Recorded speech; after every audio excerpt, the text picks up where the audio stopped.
There's a side of Japan that you've seen before, and a side that you have not. My name is Karin Muller. For the past 9 years, I've studied judo, and I've come to Japan to continue with my training. But I'm not here just to master new techniques. It's Japan itself that fascinates me. My real goal is to become a part of the society, to somehow learn to fit in. The problem is, I'm about the furthest thing there is from being Japanese. I'm impetuous.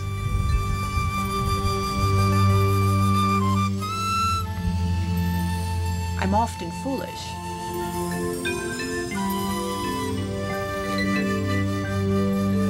And I have a tendency to show off.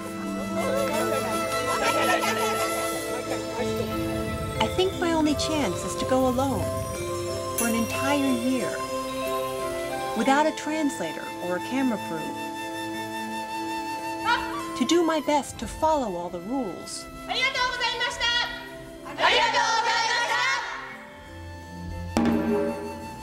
And, of course, to learn Japanese.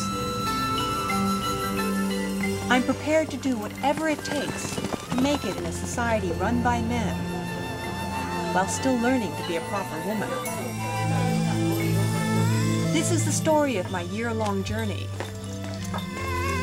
into a mysterious and complicated land that yearns for the past while rushing headlong into the future, that keeps abreast of all the latest fads and fashions, and yet has its own unique idea of what is beautiful and sexy, who produce some of the world's most sophisticated technology, and yet still live relatively simple lives. A people who aspire to elegance and grace, and yet have a taste for violence,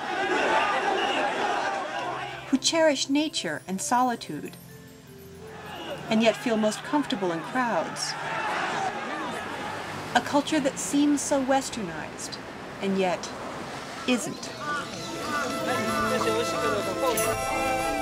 I've come to find and understand the ancient heart of this modern land.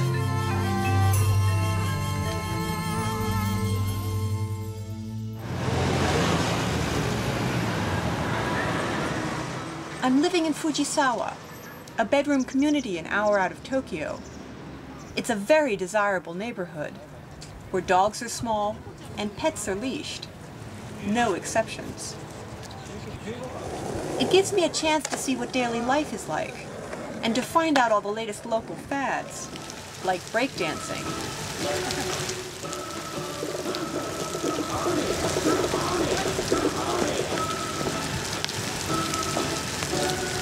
But deep down, I think Fujisawa is still something of a village, where people buy their food in corner stores, and almost none of my neighbors owns a car. Which is a good thing, because none of our local stores have parking lots. Unless we do our shopping on a bicycle.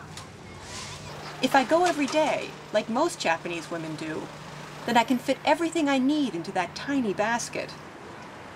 But what do my neighbors do if they have a child? They bring them along.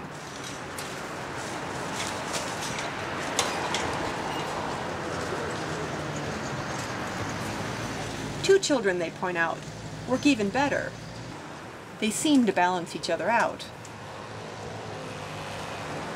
So, my neighbors have clearly got things under control. But what about their husbands, the businessmen? They use bikes mostly to get to the train station. Bye-bye. Once there, they can park it in a proper facility, which will run them about $700 a year. Or they can just leave it on the sidewalk, like most of us do. Problem is, that's illegal. And every couple of weeks the government shows up to haul our bicycles away. Even motorcycles aren't exempt. Around here, they take a dim view of people who break the law. Like the Grinch at Christmas time, they don't leave anything behind. But I need to know where my bicycle is gone. It's posted, if I can find the note, and read Japanese.